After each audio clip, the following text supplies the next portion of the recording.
En este video les hablaremos de Niklas Luhmann, quien fue un importante exponente de la sociología legal. Su nombre es casi sinónimo de teoría de sistemas, teoría gracias a la cual, mediante la adaptación de los sistemas, se puede mirar partes del mundo que interesan particularmente al espectador y relacionarlas con las demás. Luhmann describe el proceso de diferenciación de la sociedad y de su derecho en 3 niveles. Sociedades arcaicas. Se caracterizan por ser segmentadas en su estructura primaria. Altas culturas de élite. Se caracterizan por ser estratificadas. Y civilizaciones modernas. Están estructuradas funcionalmente, mediante división de trabajo. El derecho se presenta como un subsistema del sistema social, junto con la economía y la política. Los subsistemas han ganado una gran autonomía gracias a su especialización en sus funciones específicas. El derecho no solo se ha liberado de la costumbre y la moral, sino que también se ha vuelto relativamente independiente de la política y de la economía. En esta situación, lo característico del sistema político es la creación de decisiones de carácter social. Estas decisiones se adoptan en el marco de los procedimientos políticos y legislativos. El sistema político se ha especializado en imponer a otros ámbitos contenidos o límites a la formación del sistema. Sin embargo, el problema es cómo la política puede imponer sus decisiones. En las sociedades simples, el poder político funciona como medios de poder relativamente simples y directamente motivadores, con mayor coerción física, control del proceso de distribución económica, lealtad del séquito, devoto o creencia en sanciones mágicas o religiosas. En la época de las nuevas altas culturas se unen con estas herramientas de gobierno con una legitimación natural tradicional o de valor racional. Sin embargo, si la complejidad de la sociedad aumenta y por tanto la necesidad de tomar decisiones vinculantes, el sistema político también debe diferenciarse para no bloquear el desarrollo de la sociedad. La creciente necesidad de decisiones vinculantes ya no se puede imponer con los medios tradicionalmente usados para la dominación. Sin embargo, el consenso actual también es escaso, por lo tanto, el consenso de facto se sustituye por subordinados. Por regla general, hay que garantizar una aceptación sin fundamento de las decisiones vinculantes. Este servicio proporciona un subsistema político específico, el sistema jurídico, que se aparta de la política en sentido estricto, mediante una cierta neutralización.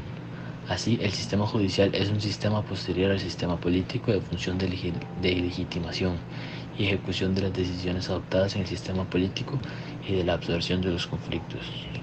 Luhmann analiza qué problemas y condiciones se pueden presentar en la autonomía relativa del derecho por su diferenciación de la política y la economía.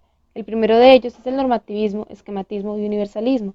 Se presenta una estabilización contrafáctica y decepcionante de determinadas expectativas de comportamiento, una comparación del bien con el mal en el sentido de una dicotomía completa y una práctica decisoria que debe estar basada en criterios universales. El segundo problema es los derechos fundamentales como institución.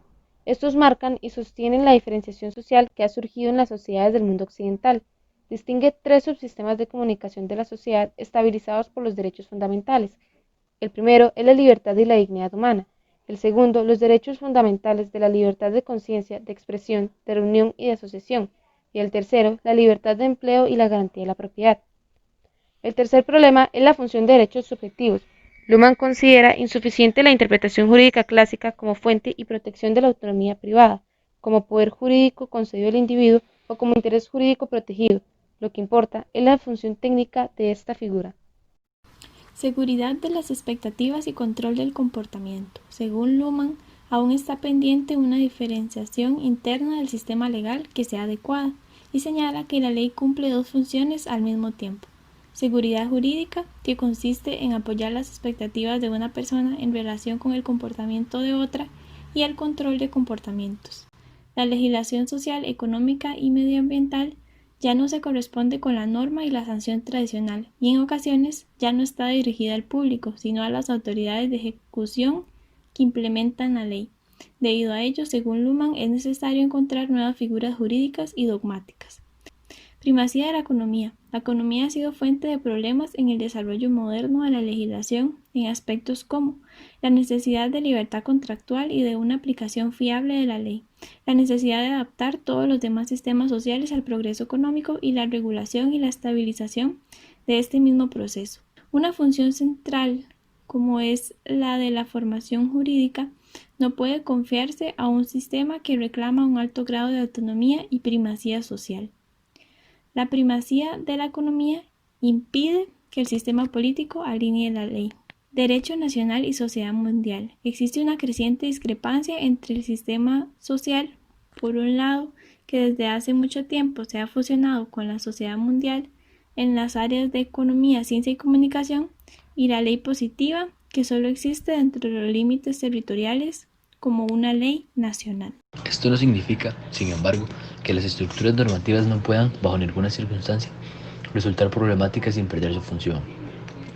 La teoría del sistema siempre ha puesto de manifiesto que las estructuras son temporales, pero variables a largo plazo. Por el contrario, Luhmann hace hincapié en la posibilidad de que las estructuras de un sistema puedan tratarse simultáneamente como invariables y variables, siempre que solo el sistema esté suficientemente diferenciado. El sistema puede prever el aprendizaje y la falta de aprendizaje para las mismas estructuras. Amplios ámbitos del derecho están siendo objeto de revisión continua.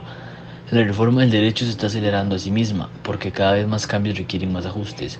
Cada vez son más los temas susceptibles de ser juzgados, ya que el nuevo derecho ya no tiene que estar vinculado con los que ya existen. La ley, como dice Luhmann, se vuelve trivial. Luhmann formula viejos y nuevos temas de sociología jurídica, como condiciones, funciones o problemas derivados de la positivización de la ley. Luhmann menciona tres virtudes de la coercividad física frente a otras formas de poder. La coerción física es más utilizable que las otras fuentes de poder en gran medida, indiferente al momento, la situación, el sujeto y el tema de acción que se pretende motivar. Por último, aunque el poder físico exige un dispositivo especial de coerción militar o policial, es independiente de cualquier otra estructura del sistema, como el estatus, las órdenes, los valores o la distribución de la información. La segregación del derecho a la costumbre y a la moral con la ayuda de la fuerza física asegura el derecho a su utilidad universal. Debido a esta diversidad de usos, Luhmann llama a la violencia medio de comunicación generalizado simbólico y la compara con dinero, verdad y amor. Algunos nuevos y viejos temas de sociología jurídica, Luhmann los formula como requisitos previos, funciones o problemas posteriores de la positivización de la ley. Uno de ellos es la separación entre la legislación y la aplicación de la ley. La variabilidad estructural de la ley positiva es tan grande que no puede llevarse a cabo en una sola operación. El renacimiento del derecho judicial en nuestros días, Luhmann lo declara como un proceso sistemático que solo es posible en el suelo del derecho positivo y que, por lo tanto, no debe ser interpretado por la tradición del derecho consuetudinario, donde la diferenciación de la legislación y la aplicación de la misma permite integrar las posibilidades de aprendizaje en la legislación. Solo en el ámbito de las decisiones programadas, sobre todo con respecto a la justicia, se mantiene la calidad normativa del derecho, la determinación de no aprender del infractor. Por el contrario, para el legislador el comportamiento contrario a la norma parece diferente. Puede reconocer sin indignación el incumplimiento de una norma o sus consecuencias inesperadas e indeseables y demostrar la voluntad de corregir sus expectativas modificando la legislación. Derecho positivo como condicionalidad. Se dispone de dos tipos básicos de programas. Programas especiales. Se limitan a establecer los fines de actuación y permiten elegir los medios. Programas condicionales. Se establecen condiciones para llegar a un fin. Aunque Luhmann describió inicialmente la actuación jurídica como basada en condiciones, posteriormente reconoce la influencia de las consecuencias. Por eso, afirma que la teoría de sistemas y las leyes dogmáticas deben considerarse complementarias. La funcionalidad del desconocimiento de la ley. La imposibilidad de un conocimiento pleno de la ley por parte de la población es al mismo tiempo problemática y funcional, dada la variabilidad del derecho positivo. El individuo ya no puede conocer la ley que le afecta. De este modo es posible cambiar las normas casi sin ser advertido en función de las necesidades políticas. En primer lugar, me remito a la idea de Luhmann de que el derecho también está legitimado por un carácter modificable y provisional. Puede reformarse en cualquier momento en caso de mejor comprensión. Esta capacidad de modificación se hace sostenible por el hecho de que no todo puede modificarse al mismo tiempo para garantizar la estabilidad. El derecho opera en la sociedad, se ejecuta en ella, desempeña una función social, se diferencia para esta función de reproducción autopoética propia. Esta teoría admite, más que la antigua teoría de sistemas, experiencias que resultan de riesgo ecológico reconocible, de su carácter no pronosticable y de las estructuras temporales específicas de la sociedad moderna. En otras palabras, un futuro riesgoso. Es necesario suponer la posibilidad de conformar otros sistemas autopoieticos dentro de los sistemas autopoieticos. Las normas y la validez ya no se fundan en las constantes religiosas o naturales o en las de una estructura social incuestionada, sino que se viven y se manejan como proyecciones temporales. El derecho de la sociedad moderna debe salir adelante sin un futuro cierto. Sin embargo, las expectativas normativas, lo mismo que la garantía que les otorga el derecho, mantiene su importancia, pero no se puede contar con que el derecho mismo mantenga su validez sin sufrir ninguna modificación. El derecho no puede garantizar la seguridad si la sociedad misma entiende su futuro como un riesgo que depende de decisiones. Lo único que los riesgos adquieren en el sistema jurídico es una forma jurídica específica. El derecho está obligado a reflexionar sobre su propio riesgo. No se trata de aceptar su propia falta de confiabilidad, sino de encontrar reformas compatibles desde el riesgo con la autopoiesis del sistema jurídico. En conclusión, según Luhmann, el sistema de derecho de la sociedad moderna no requiere conocimiento del entorno, solamente registra conflictos internos y elabora soluciones generalizables en forma de reglas, por lo que no es útil para corregir errores, pero sí para disminuir los riesgos estructurales y es un producto de la renuncia a adaptarse.